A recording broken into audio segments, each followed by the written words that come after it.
বৃষ্টি, আমার তো ওয়ালেট খুঁজে পাচ্ছি না, কোথায়? ও, ওটা তো আমার ড্রেসিং টেবিলের মধ্যে আছে। তুমি যাও, আমি আসছি। যা মা যা।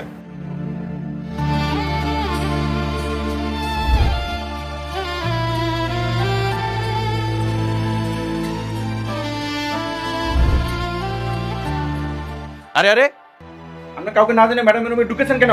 তোদের ম্যাডাম কোথায়? ম্যাডাম মিটিং আছে, জানেন না? যোগাযোগ করে আসেন নাই? আমার কোনো যোগাযোগ করা লাগে না। তুই জানিস আমি কে? আপনি যেই হন না কেন, ম্যাডামের অনুমতি ছাড়া ম্যাডামের রুমে ঢুকা নিষেধ। আমি তোদের ম্যাডামের হাজবেন্ড। কিছুদিনের মধ্যে আমাদের বিয়ে হবে। আমার উপর হুকুম আছে, ম্যাডামের রুমে অনুমতি ছাড়া ঢুকা নিষেধ। আপনি ঢুকেছেন কেন? যান বাইরে হন। এই, তোর এত বড় সাহস, তুই আমার সাথে বেয়াদবি করিস? স্যার আমাকে মারলেন আপনি।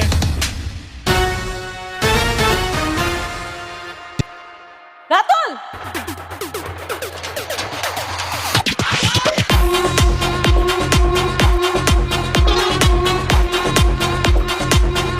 কিছু সহ্য করতেছে। ওর জন্মের আগে ওর বাবার পরিচয় লইয়া কত কাহিনী হইতেছে। দেখ, আমার যদি আপন বলতে কেউ থাকে সেটা তুই, আর তোর যদি আপন বলতে কেউ থাকে সেটা হচ্ছে আমি। এইসব বলার জন্য তুই এখানে এসেছিস? আরে না বন্ধু, আমি একটু বড় দায়িত্ব নিতে যাচ্ছি। এবার ভাবলাম যে আসলে আমরা অনেক খোঁজাখুঁজি করে দেখলাম যে আপন মানুষ কে আছে আমার। খুব খুঁজে দেখলাম যে তুই ছাড়া আর কেউ নাই। এই জন্য ভাবলাম যে আমার কাছের মানুষটাকে একটা মিষ্টি খাওয়াই আসি আমি। ভনিতা না করে ক্লিয়ার করে বল, কি বলার জন্য এখানে এসেছিস? বন্ধু, খাবার জিনিস ফেলাই দিলি, এরকম কথা? আচ্ছা বস, বসে শোন। দাঁড়ায় কথা। তুই না সবসময় শুধু এক্সাইটেড হয়ে যাস। শুনবি, শোন। তোর প্রথম স্ত্রী মেঘলা, দেখ বেচারি না আসলে এখন বর্তমান কেউ নাই আপন বলতে। একদিকে এক একটা মেয়ে, আবার আরেকদিকে পেটে একটা সন্তান। সেই সন্তানের আবার কোনো পরিচয়ই নাই। এইসব বলার জন্য তুই এখানে এসেছিস? ও আচ্ছা, মেঘলা তো তোকে কাজ দিয়েছিল। মেঘলার দালালি করার কন্ট্যাক্ট নিয়েছিস নাকি? আরে না না না, এমন কিছুই না।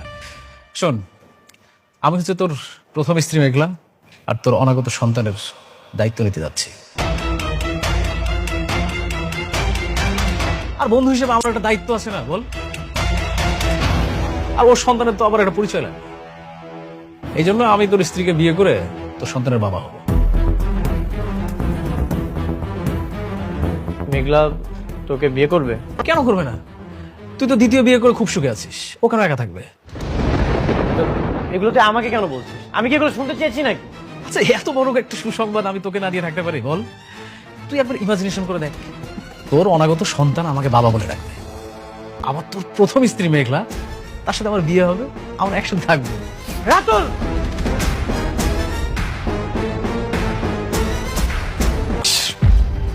শান্ত হও। এই, আপনি জানতো আর কখনো আমাদের বাসায় আসবেন না। যান, চলে যান।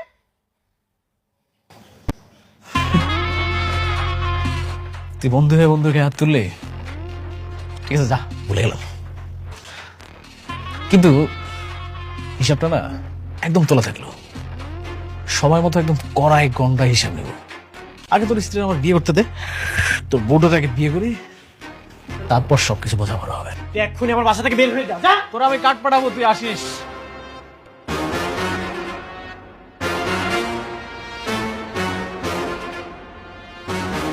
ওর এত বড় সাহস,